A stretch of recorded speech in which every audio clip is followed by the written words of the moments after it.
এ বেটা সওয়া কত সূর্য কোন ফালে উঠে কোন ফালে ডুবে কাই জান ওটা তো মুই কইবের পাইবেন নহান কে কইবের পাইবেন নহাস মুই ঘুমত থাকি উঠতে 9টা বাজে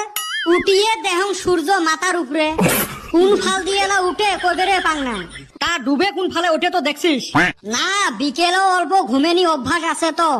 ঘুমত থাকি যেইবেলা ডাহে তুলি দেয় উঠি দেহং আন্ধার হয় সূর্য এলা কোন ফালে ডুবি লইটো কইবের পাইবেন নহান এলেক যে কাই এডমিশন নিছে স্কুলত এ কদম তুইয়ে কত সূর্য কোন ফালে উঠে কোন ফালে ডুবে স্যার যেত ভেজালে থাকি ওইটার তো মাথায় মারি নাই কা মন কয় উত্তর ফালে উঠে দক্ষিণ ফালে ডুবে হায় রে কোপাল রে এটের নেটু থাকলে বোধহয় এটেক দিয়ে হাল বোয়া গেল হয় এ চান্দির বেটা তুইয়ে ক মাইরি কালকে পড়ছিলুম পড়াটা মনে নাই কে পেটের ভিতরে খালি ঘুলু মুলু লাগাইছে মুখত আসবে লাগছে না বমি কর আসবে এলা কি ক্ষেত্র ছাওয়াইলে এ বলটু যা তো একটা বড় দেহি ইট নিয়ে আয় কি করবেন স্যার ইট আনি